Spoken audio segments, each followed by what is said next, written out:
There are three master keys that unlock the modern world.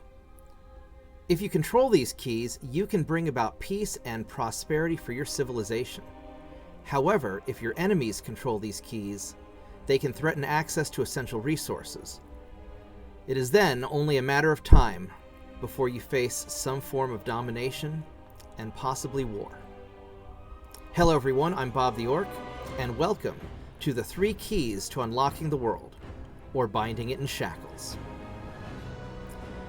During the modern age, America and her Western allies have benefited greatly from the highest levels of peace and prosperity in the history of civilization. This is because America has generally held the three keys to the world for most of the past century and has been historically generous when compared to prior dominant civilizations. The first key is energy.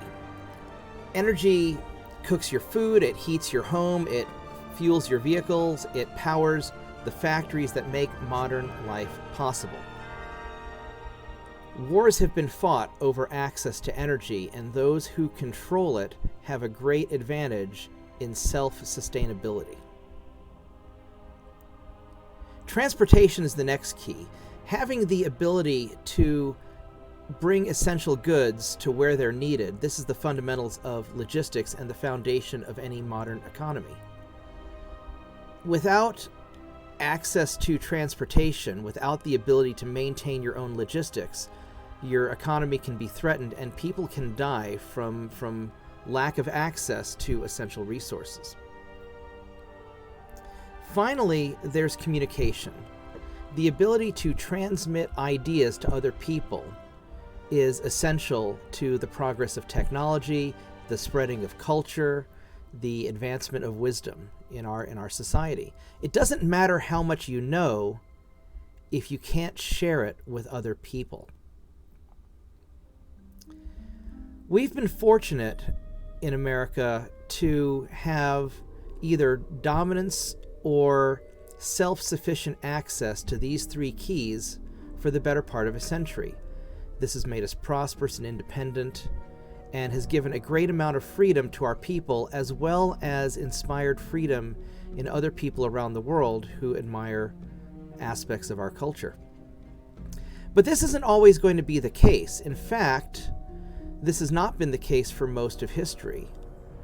And quite often, it's powerful authoritarian regimes that control the keys to the world. And we don't know how generous other civilizations will be with us.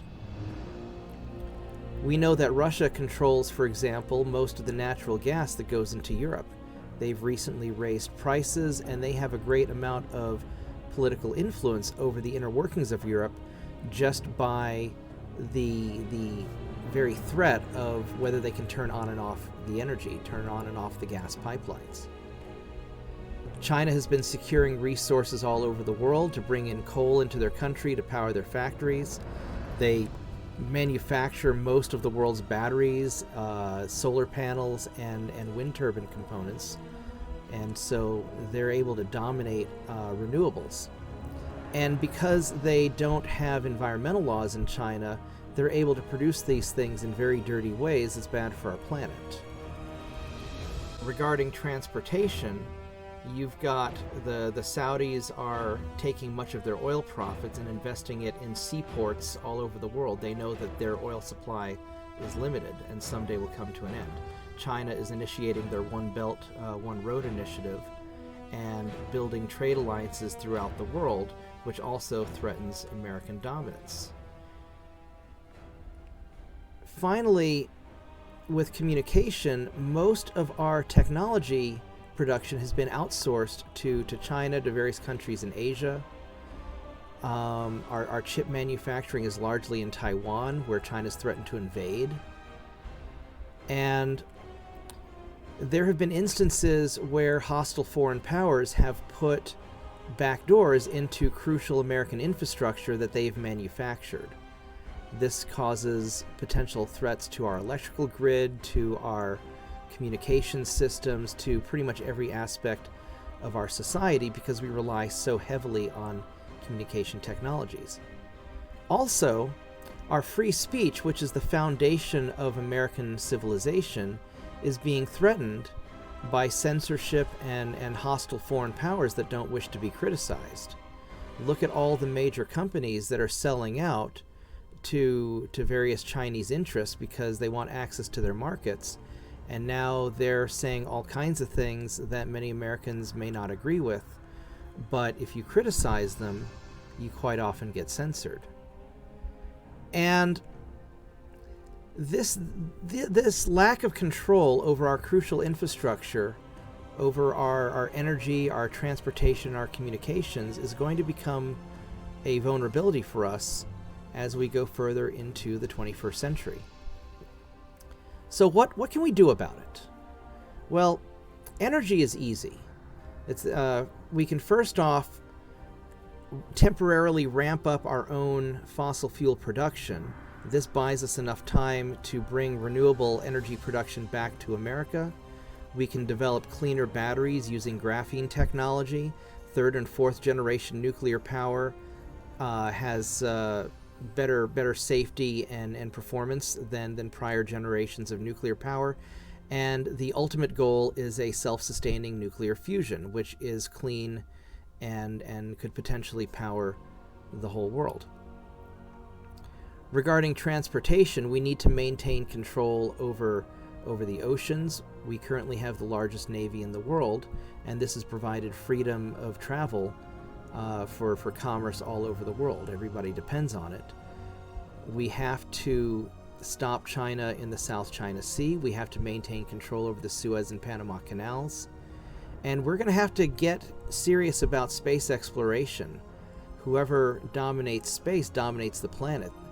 Space is the ultimate high ground, and you can drop stuff onto your opponents from orbit, or you can guarantee their safety. And I frankly trust our Air Force, or now the Space Force, a lot more than I trust some foreign power. Finally, with technology and communications, information, we need to retain control over the internet. We need to decentralize social media, internet storage, things like that, so that no one tech oligarch can censor naughty opinions. We need to let the battle of information, the battle of ideas, fight itself out in the public space so that the good ideas prevail and advance civilization as a whole. America has one of the most pervasive cultural influences on the world because people like our freedom. People like the ability of Americans to speak their mind. They love the idea of the American dream where we can make our own stuff and explore and do anything. And this all stems from our control over free communication. So we've got our work cut out for us, and we've got to put aside a lot of our petty differences if we're going to secure the future not only for our nation and our allies, but for the planet as a whole. And we have to make the choice. Do we want free people to control the keys to the planet, or do we want to let authoritarian regimes dominate these keys instead and potentially bind and shackle all of civilization? Thank you for watching. If you liked this video, please share it with your friends, like and subscribe to my channel, and check me out at bobtheorc.locals.com. Thank you, and have a good evening.